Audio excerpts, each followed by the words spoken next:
Welcome back to CIA Declassified.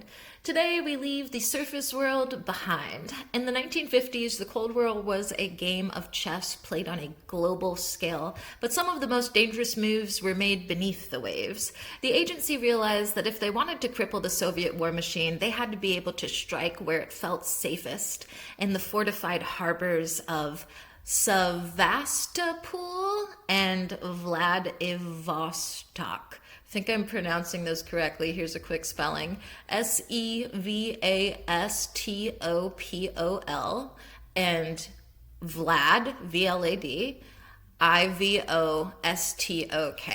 To do this, they needed a new breed of soldier, not just sailors, but predators.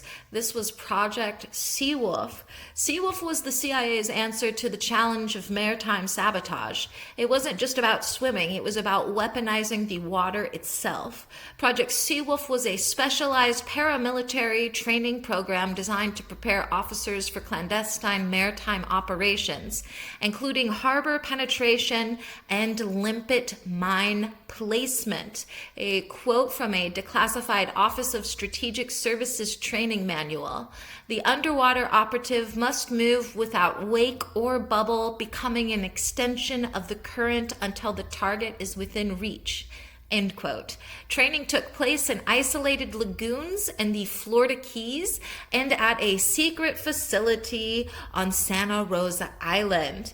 The agency pioneered the use of rebreathers, which recycle exhaled air and omit the telltale bubbles that would give away a diver's position in surface sentries.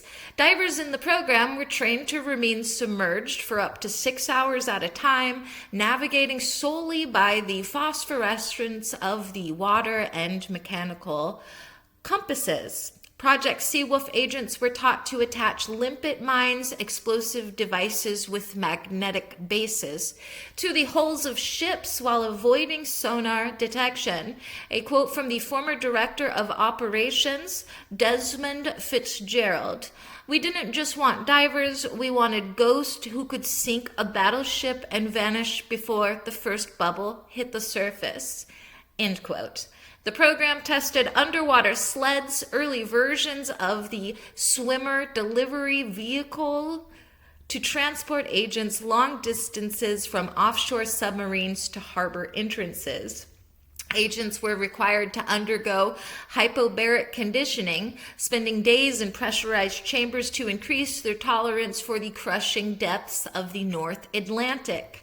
SEAWOLF operatives practiced submarine lockouts, exiting a moving sub through a torpedo tube while hundreds of feet below the surface. The CIA developed a specialized non-reflective rubber suit coated in a secret polymer to absorb active sonar pings. A quote from Declassified Maritime Branch logbook. Visibility 0, temperature 40 degrees. The SEAWOLF unit successfully breached the perimeter without triggering a single alarm. End quote. The project successfully mapped the underwater defenses of several Eastern Bloc ports by deploying divers to photograph hull configurations and harbor obstructions. Operatives were trained in the use of cavitation sabotage, damaging ship propellers in a way that would cause them to vibrate and fail once the vessel reached high speed.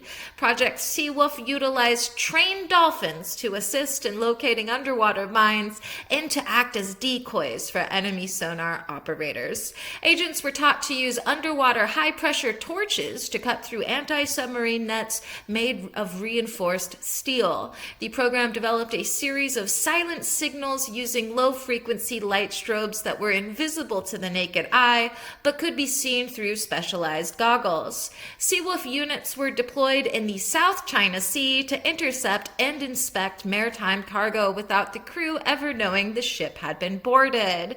A quote from the Chief of Naval Intelligence, Rear Admiral Rufus Taylor. "The psychological impact of knowing an enemy can strike from the deep is as potent as the explosives they carry." End quote. The project's final operational test involved a successful mock sinking of a decommissioned destroyer in the Chesapeake Bay, conducted entirely in total darkness. Agency researchers developed a specialized underwater ink that could be released from a diver's suit to create an artificial thermal layer, confusing infrared sensors used by harbor security. The program included a low visibility navigation course where divers were blindfolded and dropped miles offshore, forced to find a target using only the rhythmic sound of subaquatic pingers. A quote from a declassified 1968 maritime security memo. Project SEAWOLF has demonstrated that the traditional hard-shell approach to harbor defense is obsolete against a high-endurance human asset. End quote. The CIA collaborated with the Navy to create pressure-resistant film, allowing agents to take high-resolution photos of submarine hulls at depths that would shatter standard camera lenses. SEAWOLF divers were the first to test heated wetsuits powered by chemical reaction packets, allowing for multi-hour missions in near-freezing Arctic waters. As we look at the declassified SEAWOLF files, a significant portion of the medical procedures section remains under heavy redaction. These are the pages that turn the stomach of every researcher. Get ready for the theory of the gill men. Speculation suggests that Project SEAWOLF wasn't just about training, but about surgical enhancements to give agents literal gills and webbed hands, and the black redactions hide the biological amphibian blueprints. What if Project SEAWOLF is actually the Kraken protocol? A dark rumor suggests the CIA trained genetically modified giant squid to drag Soviet destroyers to the bottom, making the ocean itself an agency asset.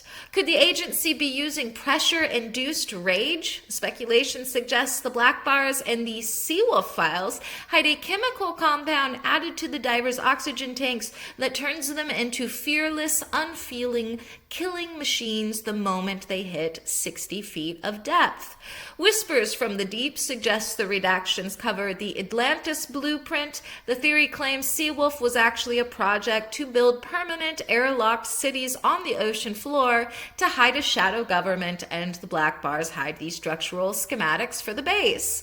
What if the divers weren't alone in their heads? Speculation suggests the black bars hide the neural fin, a brain implant that allowed agents to telepathically control sharks as living weapons.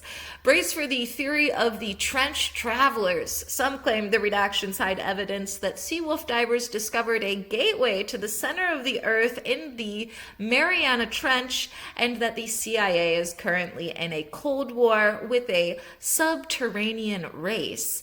Could the diving suits be living organisms? A wild rumor suggests the redactions hide the symbiote skin, a bioengineered creature that bonded with the agent's body to allow them to breathe liquid oxygen.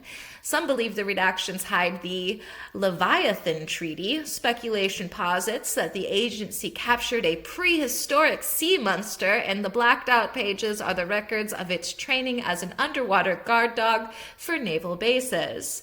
Beware the theory of the auditory eraser. It claims the agency developed an underwater sound wave that can liquefy human organs from a mile away, and the redactions hide the casualties from the initial test in the Baltic Sea.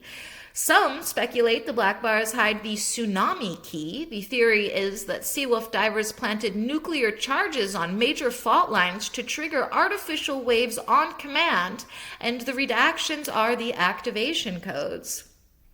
Imagine a world where the water isn't water. The liquid void theory suggests the redactions cover the discovery of a non-Newtonian fluid that allows divers to fall through the ocean at terminal velocity, reaching the seafloor in seconds, and the black bars hide the death tolls of those who couldn't stop. Could the divers be cold-blooded? Speculation suggests the SEAWOLF medical files hide experiments in injecting agents with the blood of Antarctic ice fish to prevent their internal organs from freezing And the redactions cover the permanent reptilian side effects. Hold your breath for the singularity sinkhole. This theory claims the CIA found a black hole at the bottom of the Bermuda Triangle, and the SEAWOLF redactions hide the logs of divers who were sent through it and came back different. What if the divers were already dead? A terrifying rumor suggests Operation Lazarus Tide, where the agency reanimated drowned sailors to use as tireless, oxygen-free saboteurs, and the black bars hide the necrochemical formulas. Finally, lastly, some whisper about the cloak of invisibility. Speculation suggests the redactions hide a SEAWOLF suit that uses fiber optic scales to bend water and light, making a diver literally vanish in the middle of a clear harbor. Was Project SEAWOLF a success? Technologically, it was a revolution. The breakthroughs in rebreather technology and sonar absorbent materials are still the foundation of modern Navy SEAL operations. However, operationally, it was a mixed bag. While the training was peerless, the physical toll on the human body was extreme. Many graduates of the program suffered from permanent neurological damage due to repeated deep sea exposure, leading to the program's eventual absorption into more conventional special operations units. The SEAWOLF legacy is written in the gear of every elite diver today as far as technological and operational breakthroughs are concerned. For instance, mixed gas breathing system, the development of Heliox, a mixture of helium and oxygen to prevent nitrogen narcosis at extreme depths. Underwater acoustic modem, the first reliable way to transmit data through water using sound waves, allowing divers to talk to their parent submarines. Non-magnetic tools. The engineering of titanium and, I'm not sure if I'm going to say this right, beryllium, I think that's right, tools that wouldn't trigger magnetic mines during the sabotage process. And lastly, digital depth mapping, the use of early portable sonar units to create three-dimensional maps of harbor floors in real time.